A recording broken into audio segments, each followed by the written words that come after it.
Après un début de championnat assez compliqué avec seulement 2 victoires en 5 matchs, Paris avait quand même besoin de se rassurer contre une équipe de Dortmund qui, elle aussi, pour le coup, a un peu de mal en Bundesliga. Heureusement, Paris a assuré la mise.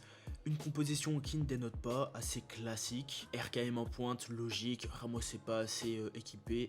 Mbappé, Dembélé sur les côtés. Milieu de terrain que je commence vraiment à aimer avec Zaïre Emery, Ugarte, Vitinha et la défense, voilà, classique. En revanche, pour Dortmund, une petite subtilité parce qu'ils ont opté pour un 3-5-2, même si c'est plutôt un 5-3-2 selon moi, parce qu'ils étaient plus souvent en ligne de défense à 5, notamment pour contenir Mbappé et Dembélé sur les couloirs. Que Dortmund avait quand même pour idée, je pense, de jouer en bloc bas un peu toute la partie. Au final, ça leur a un peu porté préjudice, on va y revenir un peu plus tard, parce qu'ils ont beaucoup subi le rythme du jeu et ils sont tombés sur un Paris Saint-Germain qui a été très intéressant dans l'entrejeu, dans le cœur du jeu. Beaucoup de pression, beaucoup de contre-pression, beaucoup de pressing, notamment grâce au pitbull Manuel Ugarte, comme vous pouvez le voir dès les premières secondes du match, dès les premiers instants, où il est au pressing et d'un coup on le voit surgir devant Emre Can peut-être je crois. Donc c'était un défi assez intéressant pour Paris en cette première journée de Ligue des Champions, d'essayer de s'infiltrer dans un bloc assez dense où il n'y avait pas beaucoup d'espace, et malgré tout, Paris a su très bien combiner dans les intervalles,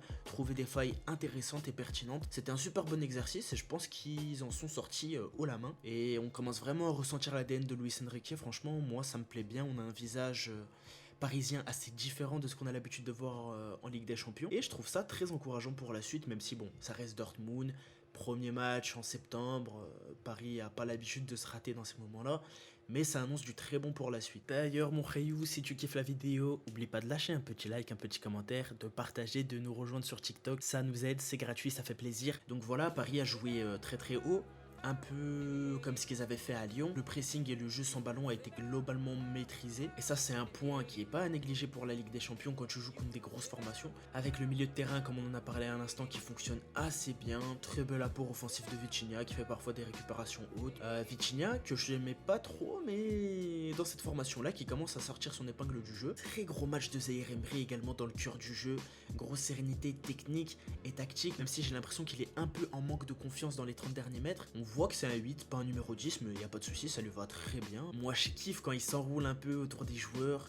Il fait aussi des très belles percées offensives, notamment là vous le voyez limite au milieu de terrain, en train de lutter contre deux milieux de terrain. Et 5 secondes après, il va monter le jeu à lui tout seul, en trouvant appui sur RKM. Mais voilà, gros potentiel à développer. Et pour moi, c'est un des tops de ce match. Mais on va y revenir en fin de vidéo, donc je t'invite à rester jusqu'à la fin. Ugarte, pour moi, il est indispensable dans ce système pour maîtriser le rythme, mettre la pression sur le bloc bas adverse, parce que Dortmund a eu beaucoup de mal à ressortir de leur zone, normal, avec énormément de pression, de contre-pression, même des fois c'était les pistons qui venaient sortir sur le porteur quand justement Ugarte ou Zaïre Emery étaient pris. Donc tactique très intéressante, parce que ça empêche Dortmund de venir tenter une contre-offensive, et il y a eu une vingtaine de récupérations dans les 30 derniers mètres. C'est une statistique qui est donc révélatrice de l'impact physique du Paris Saint-Germain dans le bloc bas adverse. Pour ce qui est de la défense, bah du coup pas grand chose à dire. Peut-être surveiller la blessure d'Hernandez, ça m'inquiète un peu, mais bon, j'en avais parlé dans ma vidéo sur Ousmane Dembélé.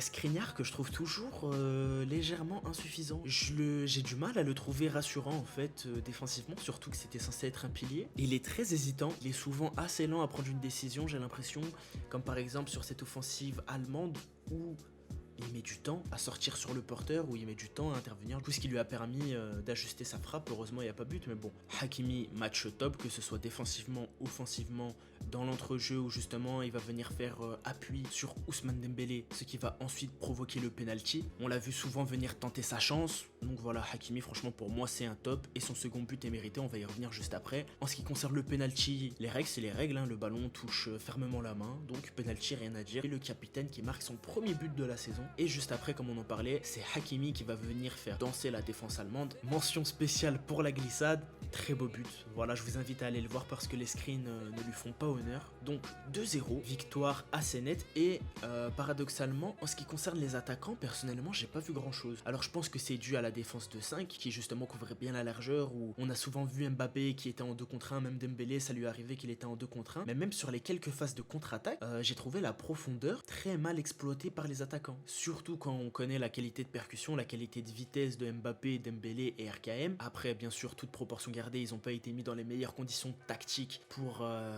montrer toute leur palette offensive. Je pense qu'il y a encore une synergie à adopter pour que les 3 attaquants soient plus complémentaires entre eux. Un peu à l'image de la rentrée de Gonzalo Ramos, lui aussi. Performance assez insuffisante, beaucoup de passes ratées, beaucoup de ballons perdus. Il a également croqué à la finition sur un beau centre de Dembélé, donc c'était plutôt compliqué du niveau des attaquants, personnellement j'ai l'impression. Après, le match a été globalement maîtrisé par la formation parisienne. On a vu un Paris Saint-Germain très intéressant, très pertinent sur le plan tactique, notamment grâce à ce milieu de terrain qui me plaît, comme je vous l'ai dit en début de vidéo. Le trio Ugarte, Vitinha et Embry, même si c'est pas des noms qui sont établis, moi j'aime beaucoup ce milieu de terrain, très intéressant notamment au niveau de la pression, contre-pression. Après, toute proportion gardée, ça reste Dortmund, qui est une équipe assez faible en ce début de championnat. J'ai l'impression qu'ils ont du mal à se défaire de la tragédie qui s'est passée en fin de championnat dernier. Ça reste un match début septembre, on n'est pas encore dans les phases finales.